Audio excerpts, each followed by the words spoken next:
버딩크에 대해서 이야기를 해보겠습니다. 제 회원분들 중에 제가 버딩크를 일어나지 않게 자세를 잡아라 이렇게 말씀을 드렸는데 버딩크는 괜찮지 않냐고 저한테 계속 말씀을 하셔서 이렇게 영상으로 남기게 되었습니다. 저도 버딩크를 괜찮다고 말씀하시는 영상들을 봤는데 그분들이 말씀하시는 게 흉악 음악의 자연스러운 수축 이완이기 때문에 버딩크는 괜찮다고 말씀을 하시고 오히려 버딩크를 일어나지 않게 허리를 과신전하다 보면은 허리의 통증을 유발할 수 있다. 그리고 겉으로 보여지기에 버딩크가 일어나지 않게 하기 위해서 보폭과 이런 자세를 바꾸지 말아라 라고 말씀을 하시는데 저는 이런 주장에 굉장히 부정적입니다.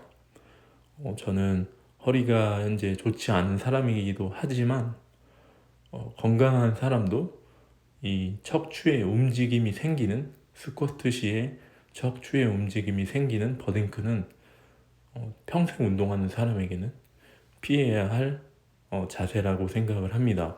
제가 추구하는 게 무조건 무게만 많이 드는 파워리프팅이 아니라 저는 스트렝스 트레이닝을 추구하기 때문에 안전하게 내가 이런 앉았다 일어나고 무거운 걸 밀고 그 다음에 들고 이런 자세를 추구하기 때문에 약간 버딩크가 생기지 않게 안전한 자세를 하시는 걸 추천을 합니다. 왜냐면은 이 가벼운 맨몸 스쿼트나 가벼운 중량으로 스쿼트를 한다면 버딩크가 있건 없건 크게 문제가 안 될 수도 있습니다.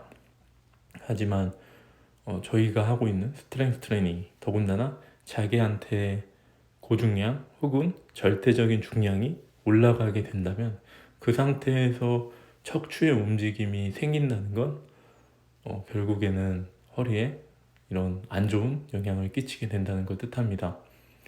성인 중에 우리가 30대쯤만 되더라도 허리 MRI를 찍으면 허리에 이런 디스크나 이런 추간 반탈출 이런 건 대부분이 많이 나오게 됩니다. 이렇게 허리가 나도 모르게 이렇게 좋지 않은데 이 버딩크가 생기면서 이 뒤쪽이 오히려 이렇게 자연스럽게 S자를 이뤄야 될 이 허리가 움직이게 되면서 뒤쪽이 더 약하게 되고 더군다나 이 디스크에 안 좋은 영향을 줄 수 있습니다. 제가 허리가 안 좋기도 하고 그리고 버딩크를 하다가 허리가 안 좋아진 제시 노리스 이런 사람도 유명한 파워리프터였는데 허리가 안 좋아졌다고 들었는데 그렇게 될 가능성이 있습니다. 물론 버딩크를 해도 허리가 괜찮으신 분들이 있는데 이건 제가 생각하기에는 약간 신전이 되어 있는 허리 상태에서 중립을 찾아가는 요 정도라고 생각을 하는데 저는 사실 그것도 그렇게 좋다고 생각을 안 합니다. 시작하기 전에 몸통을 잘 잡고 앉았다 일어나는 게 중요하다고 생각을 합니다.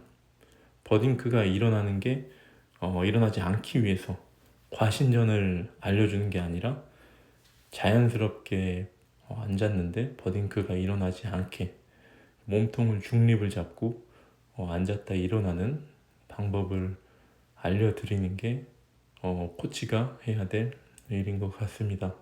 그게 아니라 버딩크는 안 된다고 주장을 하면서 이 사람에게 허리 신전을 하게 만드는 건 좋은 코치가 아니라고 생각을 합니다.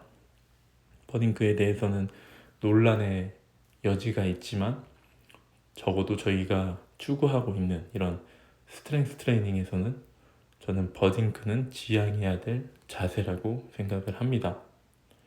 이게 괜찮은 정도인지 아닌지를 구분하기도 쉽지 않고 척추의 움직임이 있다는 건 평생 운동해야 되는 사람에게는 좋지 않습니다.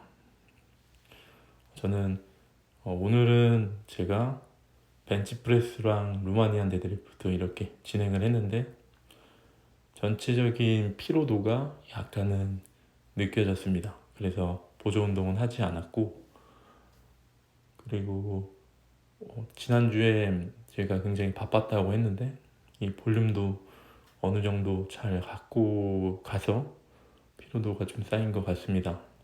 그래서 지금 계획은 내일은 몸 상태를 보면서, 원래는 오버헤드 프레스는 주에 3번을 들어가기 때문에 꼭 해야 되는데 내일 오버헤드 프레스만 하고 자연스럽게 체조 같이 하면서 마무리를 할까, 아니면은 그냥 액티브 리커버리 같이 산책만 할까 고민하고 있습니다. 그리고 월요일에는 스쿼트 볼륨을 가져가지 않고 스쿼트 싱글을 해서 다리에 좀 더 쉴 수 있는 타이밍을 줄 계획입니다.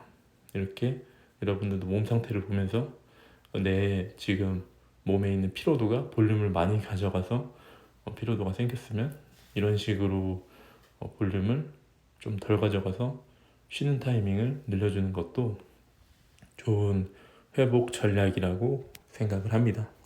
제가 하고 있는 운동을 따라 하시는 분들 중에 스쿼트를 RP 6에서 7 이 정도로 볼륨을 쌓는다고 생각을 하고 운동을 하시는 분들이 계실 텐데, 이런 분들이 조심해야 될 게 5번씩 만약에 5세트 RP 6에서 7이다 하는데 이게 하다 보면은 RP 6, 7이 맞는데 내가 회복이 안 될 때가 있습니다. 피로도가.